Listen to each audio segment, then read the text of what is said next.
नमस्कार दर्शकों, आज हम आप लोगों को राजनीतिक शख्सियत के बारे में बताने का प्रयास करेंगे। उन राजनीतिक शख्सियत के बारे में जिनके बारे में आज राजनीतिक गलियारों में एक चुप्पी सी छाई है। जिन जिन जो राजनीतिक विचार के केंद्र बिंदु में कहीं भी आज के संदर्भ में दिखाया नहीं जा रहा है, जिनके योगदान को ऐसा लगता है मिटाया जा रहा है, भुलाया जा रहा है। आज हम उनको याद करने का प्रयास करेंगे, उनके बारे में जानने का कोशिश करेंगे कि उनकी महत्ता हमारे लिए आज के संदर्भ में उस समय कितने योगदान उन्होंने दिए। आज के योगदान को तो आज के लोगों, आज के नेताओं के से उनकी तुलना करेंगे, उनके योगदान को, कि आज उनकी ईमानदारी और आज के नेताओं में ईमानदारी का कितना फासला रह गया है। कैसे उनको याद करने के बजाय उनको भूलने का प्रयास किया जा रहा है। वो शख्स हैं, राजनीति के वो शख्स जिनका नाम है भोला पासवान शास्त्री जी। शास्त्री जी के बारे में आज आप देखिए, वो ऐसे शख्स थे जिनके बारे में सोचना समझना तो दूर की बात है। उनको एक दुर्लभ सी स्थिति बन गई है राजनीति में, जो विचार विमर्श के केंद्र बिंदु भी नहीं लोगों के भीतर बन रहे हैं। तो इस कदर उनको भुलाया जा रहा है, मिटाया जा रहा है। आज मैं आपको अंबेडकर पॉलिटिकल लर्निंग में उनके बारे में विस्तार से समझाने का प्रयास करूंगा। दरअसल शास्त्री जी वो शख्स हैं जिनको बिहार के कुछ दस्तावेज़ों, कुछ पन्नों में सिमट कर रखा जा रहा है, जिन्हें खोलने का प्रयास किन्हीं के द्वारा आज के संदर्भ में नहीं किया जा रहा है। मैं बिहारवासी को, पूरे भारतवासी को याद दिलाना चाहता हूं कि बिहारवासी की तरफ से और बिहारवासियों की तरफ से, अपनी तरफ से उन शख्स के बारे में कुछ पंक्ति मैं बोलना चाहता हूं कि अगर भोला पासवान शास्त्री जी अगर होते तो आज वो आप लोगों से क्या कहते। वो कहते कि घोंटा गला उसी ने जिसको गले लगाया, क्यों मोह है उसी से जिसने मुझे मिटाया। इसका मतलब ये है कि जिन बिहारवासियों को भोला पासवान जी ने एक मित्रवत, एक अच्छे नेता के तौर पर, जनता के हित और भलाई, एक अच्छे सामाजिक नेता के नाते जिस कदर उन्होंने लोगों को अपना समझकर बिहार को अच्छा बनाने का, एक बेहतर बिहार बनाने का सपना देखा था, ईमानदारी पूर्वक उन्होंने अपनी कर्मठता दिखाई, लोगों के भीतर एक ईमानदारी से उनको गले लगाने का प्रयास किया। आज बिहारवासी उनको भूल चुके हैं। वो भारतवर्ष के नेता थे, बल्कि बिहार में उनका कार्यकाल छोटा होने के बावजूद भी उन्होंने बिहार को एक अच्छा बेहतर बनाने का प्रयास करने का अपना पूरी कोशिश की थी। बतौर एक मुख्यमंत्री उन्होंने पदासीन रहते हुए बिहार को जो सपना उन्होंने देखा था बिहार को अच्छा बनाने का, हम सबों को आज चाहिए कि उनको याद करते हुए उनके सम्मान में सरकार से भारत रत्न की मांग करें। वो एक ऐसे रत्न थे जो भारत रत्न के लायक हैं। वो बिहार रत्न, वो भारत रत्न थे, जिनको हम सबको भारत रत्न दिलाने का प्रयास करना चाहिए। बिहार सरकार से मांग करनी चाहिए। बिहार वासियों को इस योगदान को नहीं भूलना चाहिए कि बिहार वासियों को उन्होंने कितना आगे बढ़ाने का प्रयास किया। उनके कार्यशैली, उनके योगदान को याद करने के लिए हम इस प्रयास के लिए भारत सरकार से बार बार विनती कर सकते हैं, उन्हें विनम्रता से उनको आग्रह कर सकते हैं कि इस शख्स के लिए जो बिहार को अपना अच्छा कार्यकाल देकर गए हैं, जो छोटे ही कार्यकाल सही, लेकिन उन्होंने 3 बार अपनी मुख्यमंत्री के तौर पर और बिहार के पहले मुख्यमंत्री के तौर पर उन्होंने बिहार को अपनी सेवा देने का प्रयास किया, ईमानदारी से, कर्मठता से, योग्यता से, पूरी मेहनत के साथ। अगर हम भारतवासी के नाते, बिहारवासी के नाते अगर ये काम उन राजनीतिक शख्सियत भोला पासवान शास्त्री जी के को यादगार बनाने के लिए ये मांग नहीं कर सकते हैं सरकार से, तो हमारा होना व्यर्थ माना जाएगा। इसलिए इन शख्स को एक अच्छे सम्मानजनक नागरिकता सम्मान देने के लिए भारत के सर्वोच्च नागरिकता भारत रत्न दिलाने का हम सरकार से मांग करते हैं। हम बिहार वासियों की तरफ से, पूरे बिहार को, अपनी तरफ से बिहार वासियों को कहना चाहेंगे कि इस उपलब्धि के लिए वो बिहार सरकार से, इस योग्यता के लिए, इस योगदान के लिए, इस स्मृति को याद करने को, उन्हें एक अच्छे व्यक्ति के नाते उन्हें बिहार का स्वर्णिम काल में उन्हें एक अच्छे राजनेता के तौर पर उन्हें याद किया जाना चाहिए। इस बात के साथ कि उन्हें भारत रत्न मिले और भारत सरकार इस विषय पर सोचे और ये काम जल्द से जल्द करे। भोला पासवान जी के कुछ निजी या जीवन परिचय या उनकी राजनीतिक कार्यकाल के बारे में बात करें तो भोला पासवान शास्त्री जी, उनका जन्म पूर्णिया जिले के बैरगाछी गांव में पासवान समाज में हुआ था, जो कि अब कटिहार जिले के अंतर्गत आता है। भोला पासवान शास्त्री जी का जो परिवार था बेहद गरीब परिवार था। वो एक गरीब परिवार में जन्मे थे और वो दलित परिवार से थे। बावजूद इसके कि उनके पिता एक दरभंगा राजशाही परिवार के लिए घरेलू काम किया करते थे।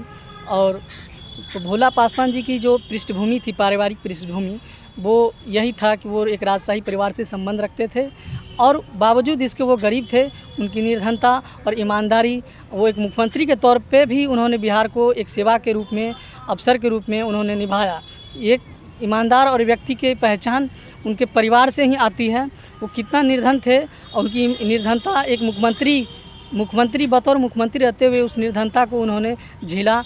बावजूद कहा जाता है कि भोला पासवान शास्त्री जी ऐसे शख्स थे जिनका निधन ऐसे समय में हुआ था कि उनके परिवार के पास उनके कर्मकांड के लिए जो उनका जलाया जाता है उनके लिए उनके पास कफन के पैसे भी नहीं थे। सादा जीवन जीने वाले राजनेता भोला पासवान शास्त्री जी राजनीतिक के तौर पर सादगीपूर्ण नेता के रूप में जाने जाते हैं।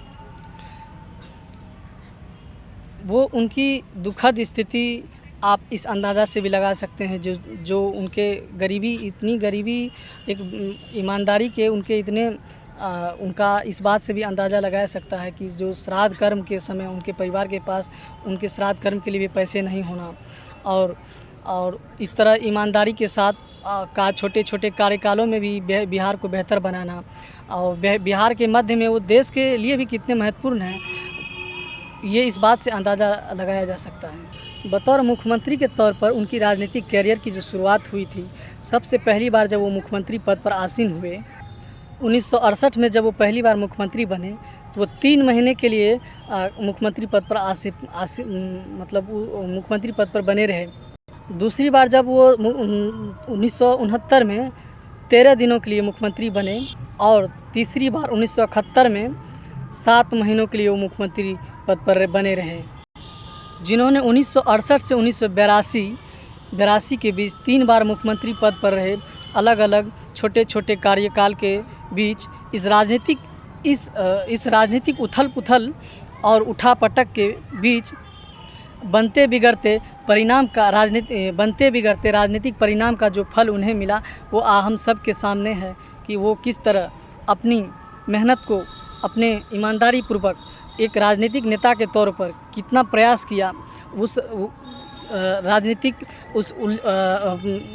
राजनीतिक के गलियारों में, इस उठापटक में वो कितनी मेहनत के साथ, कितनी ईमानदारी के साथ, कभी छोटे कार्यकालों में, कभी मुख्यमंत्री पद पर रहते हुए और छोटे छोटे कार्यकाल 3 बार उन्होंने मुख्यमंत्री पद का अपना मुख्यमंत्री के तौर पे उन्होंने इस मेहनत को, इस प्रयास को दिखाने का प्रयास किया कि बिहार के लिए वो अच्छा सोच सकते हैं, कर सकते हैं ईमानदारी पूर्वक।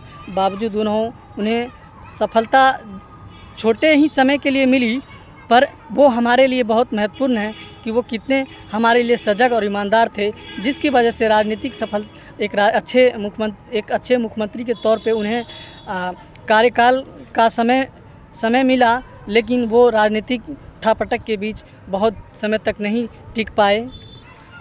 हमारे सामने वो ज़्यादा समय तक उस पद पर नहीं टिक पाए। ऐसे गुमनाम नेताओं को, उनकी योग्यता को, उनके कर्मठता को, उनकी ईमानदारी को हमें इस तरह नहीं भूलना चाहिए। हमें उन्हें याद करते हुए उनके बारे में सरकार से इस बात को दरख्वास्त लगाना चाहिए कि ऐसे शख्स को बिहार के स्वर्णिम पन्नों में याद किया जाए, इसलिए उन्हें भारत रत्न का दर्जा मिले। हम सब की यही मांग है सरकार से, बिहार वासियों की तरफ से, बिहार के लोगों से। हमें पूरी विनम्रता के साथ इस बात को सरकार से बोलना चाहिए, मांग करनी चाहिए। सरकार तक ये बात पहुँचे और इस बात पर वो अपना विचार अमल करें और हमें जल्द से जल्द इस पर अपना एक अच्छा निर्णय दे कि उन्हें भारत रत्न का सम्मान दिया जाएगा। हम साथ में ये भी चाहेंगे कि आज बहुत से ऐसे पढ़ने लिखने वाले शख्स हैं जो बिहार में ऐसे राजनीतिक शख्स के बारे में पढ़ना लिखना चाहते हैं। खासकर भोला पासवान शास्त्री जी को पढ़ने लिखने वाले लोग बहुत सारे हैं, आज के दौर में भी हैं, जिनके योगदान के बारे में लोग चर्चा करना चाहते हैं, बात करना चाहते हैं, जानना चाहते हैं, लोगों को बताना चाहते हैं कि ऐसे शख्स जो बिहार के पहले मुख्यमंत्री रहे हैं, दलित मुख्यमंत्री रहे हैं और उन्होंने अपने छोटे छोटे कार्यकाल के दौरान 3 बार मुख्यमंत्री पद पर आसीन रहते हुए कितनी ईमानदारी और कितनी कर्मठता के साथ उन्होंने अपना एक बहुत सर्वस्व देने का पूरा कोशिश किया। लेकिन राजनीतिक ऐसी चीज़ है जहाँ पर बहुत सी चीज़ें होती है, जहाँ पर ईमानदार लोगों को सही अवसर नहीं मिलता है, उन्हें सही सम्मान नहीं मिलता है, सही जगह नहीं मिलता है।